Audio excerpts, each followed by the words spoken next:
Good afternoon friends. आज हम लोग बीकॉम सेकेंड ईयर की क्लास लेंगे। This my second class. आज हम लोग इसमें टॉपिक करेंगे परफॉर्मेंस अप्रेजल। परफॉर्मेंस अप्रेजल का मतलब क्या रहता है? परफॉर्मेंस मतलब प्रदर्शन और अप्रेजल मतलब मूल्यांकन। यानी कि जब भी कोई भी कार्य किसी भी ऑर्गेनाइजेशन में किया जाता है तो जो भी एम्प्लॉयज़ उस कार्य को करते हैं उसका हर साल कोई भी ऑर्गेनाइजेशन जो रहती है वो उसका परफॉर्मेंस अप्रेजल निकालती है। तो उसी कॉन्सेप्ट को लेके आज हम लोग आगे बढ़ेंगे।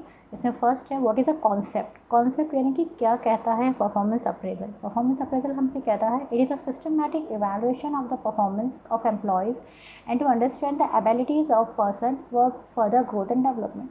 मतलब एक तरीक़े से ऐसे एनालिसिस जिसमें हमें जाने एक सिस्टमेटिक प्रोसीजर हम फॉलो करती है ऑर्गेनाइजेशन, जिसमें वो ये चेक करती है कि जो हमारे यहाँ काम करने वाले एम्प्लॉयज़ हैं वो किस किस लेवल पे काम कर पाते हैं और उनकी क्या ग्रोथ हो सकती है और उनके अंदर क्या डेवलपमेंट स्किल्स हमें डेवलप करें कि हमें पैटर्न उनसे वर्क मिल सके। ओके। एंड सेकेंड प्रोसीजर भी कह सकते हैं कि it is a process of to obtain and analyse and record the information about the relative worth of the employee to the organisation. उनकी कैपेबिलिटी, उनकी क्या कैपेसिटी है, वो किस लेवल तक हमारी ऑर्गेनाइजेशन के लिए हेल्पफुल रहेंगी। Okay.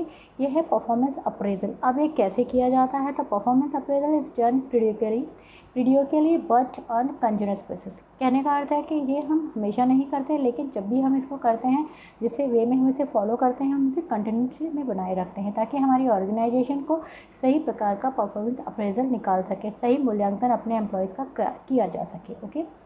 It is generally done in systematic ways which one as followers. उसको एक सिस्टमेटिक वे एक तरीके के साथ फॉलो किया जाता है ताकि सभी एम्प्लॉयज़ का सही ढंग से परफॉर्मेंस अप्रेजल करने में हमें आसानी रहे। अब बात आती है कि इसका उद्देश्य क्या है। उद्देश्य what is the mean by objective. ये क्वेश्चन हमेशा एग्जाम में आता है कि what is the meaning of performance appraisal and what are the objectives of performance appraisal. Okay. तो हमारे ऑब्जेक्टिव्स में मैं डिस्कस करूँगी वन बाय वन। प्लीज़ आप लोग ध्यान से सुनिए। To main records in order to determine compensation packages, wages, structures, salaries, raises etcetera. इस प्रकार के रिकॉर्ड रखना कि किस प्रकार से हमारा एम्प्लॉय काम कर रहा है, तो हम उसको किस प्रकार की हम उसको रियायत देंगे, उसको कंपनसेशन ग्रेड पे डालेंगे, हम उसका कुछ सैलरी इंप्रूवमेंट करेंगे या हम उसको किस तरह से उसको हम प्रमोशन दे सकते हैं। This is the first objective. Second one, to identify the strength and weaknesses of employees to place right man on right job। जैसे अगर हमें मालूम पड़ता है कि एम्प्लॉय हमारा साल भर तक हम उसका मूल्यांकन करते रहे, अप्रेजल करते रहे, हमने देखा कि बंदा कई सारी फील्ड में काफ़ी अच्छा काम कर रहा है लेकिन किसी एक फील्ड में वो काफ़ी बेहतर आउटपुट दे रहा है, तो हम उसका सही मूल्यांकन करके उस पर्टिकुलर फील्ड में उसको आगे बढ़ाने की कोशिश करेंगे। Okay. Third one is to maintain and assess the potential presence in a person for further growth and development.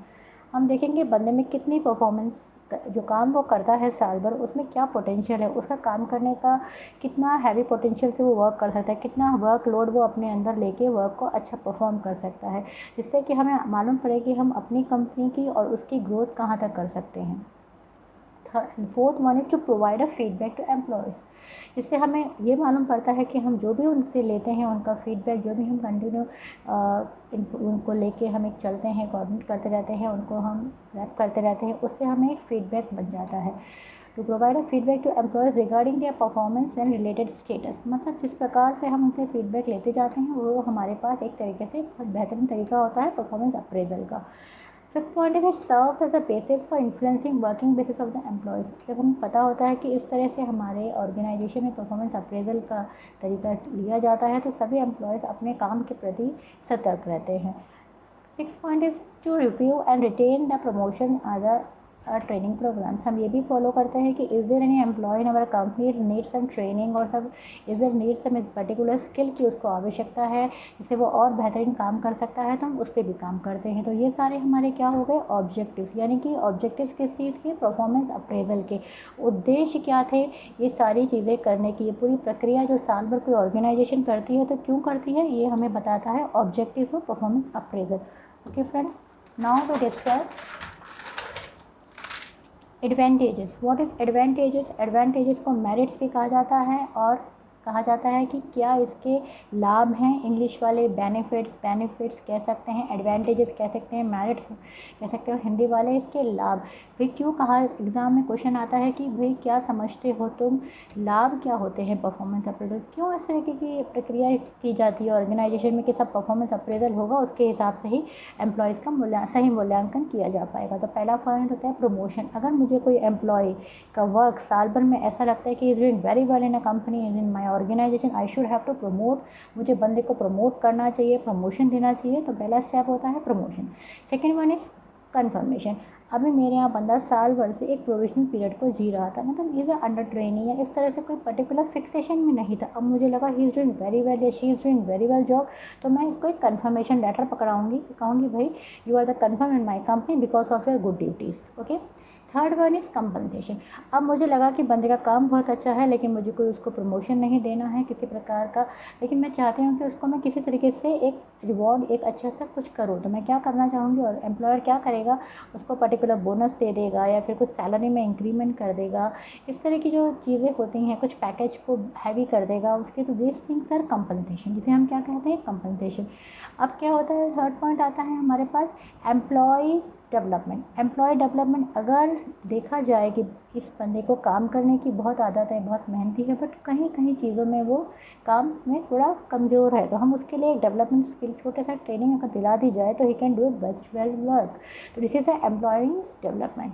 अब आता है सिलेक्शन वैलिडेशन। अब मुझे पता है कि स्टैंडर्ड्स मीट करना चाहिए। सिलेक्शन वैलिडेशन का मतलब क्या होता है, जो भी प्रोसीजर है मेरी कंपनी का, वो मैं देखती हूँ कि उसका जो काम करने का तरीका है, जो मेरी कंपनी का स्टैंडर्ड्स है, वो किस लेवल पे मैच हो रहा है। That is called eight selection validation. Okay. And next one is effective communication. अगर हमारा कम्युनिकेशन, अगर एम्प्लॉयर का कम्युनिकेशन इज़ रेगुलरली कंटिन्यूटी में अगर एम्प्लॉयज़ के साथ रहता है, they can grasp lots of knowledge and lots of things from their employee and they can easily decide what to do with the employee. मतलब इसका अर्थ क्या हुआ बच्चों, कि वो जान पाता है कि इस एम्प्लॉय के लेवल पे मैंने उससे इतना कम्युनिकेट करता हूँ या इतनी उससे बातचीत करती हूँ, तो मुझे मालूम पड़ता है कि what the level of knowledge he has और शी हैज़, किस जगह वो पोर्ट्रेट करता है, कहाँ उस लेवल पे उसको रखना चाहिए। This is a effective communication employees के साथ एम्प्लॉयज़ का रहना चाहिए। फिर होता है मोटिवेशन। क्या होता है मोटिवेशन, अगर मेरी टीम बिल्डिंग वर्क कराती हूँ मैं किसी मैनेजर से, और मैं किसी मैनेजिंग टीम में 10 लोगों में से 3 लोगों को प्रमोट करके स्टैंड बाय आउटस्टैंडिंग प्रमोशन देती हूँ, तो others 8 peoples are thinking why should, तो उनके अंदर एक मोटिवेशन आता है कि हाँ, अगर हम भी इस लेवल पे, इस हाई लेवल की तरह एक अच्छी आउटस्टैंडिंग परफॉर्मेंस के साथ काम करेंगे साल भर, तो हमारा मोटिवेशन, हमारा भी वर्क उतना ही सराहा जाएगा और हमें भी एक अच्छा मोटिवेशन मिलता है इस तरीके के परफॉर्मेंस अप्रेजल से। Okay. Next point is feedback and grievances. Feedback जो मिलता रहता है एम्प्लॉयर को, उसका बेनिफिट ग्रीवेंसेस। अगर हमारे पास ग्रीवेंसेस भी जो होते रहते हैं कंपनी में, उसमें वो किस लेवल पे है, ज़्यादा उसकी टकरार तो नहीं है, उसका जो आपस में तालमेल है अपने साथ वालों से, सबऑर्डिनेट से कैसा है, वो सब उसमें इंक्वायर होता है। Next one is evaluation of HR programme. Evaluation of HR programme का अर्थ क्या होता है बच्चों, जो भी एचआर प्रोग्राम्स कराती है, सिलेक्शन प्रोसीजर्स होते हैं, डेवलपमेंट होते हैं, ट्रेनिंग्स होती है, उसमें वो एम्प्लॉय किस तरह से अपना रोल निभाता है, वो कितना पार्टिसिपेशन है, कितना वो उस चीज़ों को इग्नोर तो नहीं कर रहा है। All this things are evaluation of HR programs. तो these are the advantages of performance appraisal. ये क्या हैं, एडवांटेजेस हैं परफॉर्मेंस अप्रेजल की। अब हमारे एग्जाम में एक क्वेश्चन आता है कि मैडम कौन सा आंसर किस में लिखना है, तो देखो परफॉर्मेंस अप्रेजल में अगर आपको इंपॉर्टेंस आती है तब भी आपका आंसर ये नीड आएगी, ऑब्जेक्टिव आएगा, आपका आंसर सेम रहना चाहिए। ओके स्टूडेंट्स, अब उसके बाद में हम चलते हैं methods of performance appraisal. This is very important question which will ask in every level of your studies. आप जब तक पढ़ाई करेंगे, कॉमर्स में जो भी एंट्रेंस एग्जाम्स देंगे, आपको ये क्वेश्चन हमेशा मिलेगा। इसका नाम है methods of performance appraisals. Okay. तो परफॉर्मेंस अप्रेजल का मतलब क्या होता है, दो प्रकार के परफॉर्मेंस अप्रेजल के मेथड होते हैं, जिसमें हम दो प्रकार से मूल्यांकन करते हैं। पुराना मेथड जो था उसको हम कहते हैं ट्रेडिशनल मेथड, और जो अभी एक नया मेथड को हम यूज़ करते हैं उसे कहते हैं मॉडर्न मेथड। ओके। तो फर्स्ट है ट्रेडिशनल मेथड, जिसमें हम कुछ 7 से 8 पॉइंट्स डिस्कस करेंगे जो आपको अच्छे से समझ में आने चाहिए, और नहीं आया तो प्लीज़ आप मुझे व्हाट्सअप करिए, मैं आपको डिटेल में और एक बार बता दूंगी। Okay. First one is unstructured method. Unstructured method रहता है, जैसे जो पुरानी ऑर्गेनाइजेशन होती थी ये उस तरह से होता था, उसके बाद में आता है रैंकिंग मेथड। रैंकिंग मेथड आपको पता ही, हम लोग स्कूल कॉलेज में ही पढ़ते हैं कि फर्स्ट सेकंड वैसे आपके परफॉर्मेंस वैसे आपकी रैंकिंग हो जाती है। पेयर कंपैरिजन मेथड में क्या होता है बच्चों कि जब हम 1 to 1 एक एक के साथ पेयर करके उनकी कैपेबिलिटी को वेरीफाई करते हैं कि कौन किससे बेहतर है। फिर मैन टू मैन कंपैरिजन करते हैं, 1 to 1 से कंपेयर करके उसका वर्क प्रोफाइल देखते हैं। सेम टास्क दोनों को दिया जाता है, फिर कंपेयर किया जाता है कि विच वन इज़ बेटर। फिर होता है ग्रेडिंग मेथड। हम इसमें काम के अकॉर्डिंग सबको ग्रेड कर देते हैं, जिससे ए ग्रेड, जिससे बी ग्रेड, जिससे C grade. Okay. Critical incident method, जब इन केस कंपनी में कोई इस तरीके की वारदात हो जाती है या कुछ इस तरीके का घटना हो जाती है, उसमें हर एम्प्लॉय का किस तरह का भागीदार है। कहीं कुछ फायर हो गया, कहीं कुछ इंडस्ट्री में कोई सब है, कुछ क्वारल हो गया, उसमें हर एम्प्लॉय का इंडिविजुअली कैसा उसका पार्टिसिपेशन होता है, उसे कहते हैं क्रिटिकल इंसिडेंट मेथड। ऐसे मेथड जिसमें हमारा जो एम्प्लॉय होता है, जो सुपरविजन करता है एम्प्लॉयज़ का, वो ये पूरा एक इवैल्यूएशन मेथड, एक ऐसे मेथड लिख के रखता है कि बंदे का कैसा पूरे साल भर वर्क रहा है। उसके बाद में आता है फील्ड रिव्यू मेथड, जिसमें वो हर प्रकार की एक चेकलिस्ट प्रिपेयर करता है। उस चेकलिस्ट में वो बहुत सारे पॉइंट्स को नोट करके रखता है, उसमें वो देखता जाता है कि बंदे कौन सी जगह पे राइट है, किस जगह पे वो उस चीज़ को फॉलो करता है, किस जगह पे वो नहीं करता। उसके बाद में हम लोग ये सारे मेथड्स जो आते हैं वो ट्रेडिशनल मेथड हुआ करते थे, जो अभी हैं उन्हें हम कहते हैं मॉडर्न मेथड्स। तो मॉडर्न मेथड्स का मतलब होता है, इसमें हम फर्स्ट पढ़ेंगे मैनेजमेंट बाय ऑब्जेक्टिव्स। यानी कि मैनेजमेंट बाय ऑब्जेक्टिव्स का मतलब क्या होता है, ये मेरे पीटर ड्रुकर ने हमें दिया था। इसमें क्या बताया जाता है कि मैनेजमेंट की गिवन जो टास्क होते हैं, जो गोल्स होते हैं, उसको अचीव करने में एक जो एम्प्लॉय होता है वो कितना ऑर्गेनाइजेशन के साथ, मैनेजिंग ग्रुप के साथ कोऑर्डिनेट करके चलता है। ओके। सेकेंड में बिहेवियरल एंकर रेटिंग स्केल, मतलब इसमें क्या होता है कि उसका जो बिहेवियर है ऑर्गेनाइजेशन के साथ, किस तरह से ऑर्गेनाइजेशन में काम करने वाले हर पर्टिकुलर कर्मचारी के साथ वो किस तरह से अपना बिहेवियर लेके चलता है, वो टीम वर्क कैसे करता है, वो इंडिविजुअली कैसे प्रोसेस करता है, उसका दूसरे डिपार्टमेंट से कैसे कोऑर्डिनेशन है। Okay. And third one is assessment centre. Assessment centre मतलब जब भी हम छोटे ऑर्गेनाइजेशंस में ये इतना नहीं देखा जाता, लेकिन जैसे ही हम लार्ज ऑर्गेनाइजेशंस में जाते हैं तो वहाँ पे उसका पूरा असेसमेंट एक लार्ज ऑर्गेनाइजेशन में इस प्रकार से रहता है कि वो कैसे एम्प्लॉयज़ अपने आप को गिवन टास्क के दिए हुए टास्क में किस तरह से अपने आप को बेहतर साबित कर पाता है, कि वो किस तरीके का टास्क परफॉर्म करता है। एक सा टास्क सभी लोगों को दिया जाता है, उसके अकॉर्डिंग उनका मूल्यांकन करते हैं।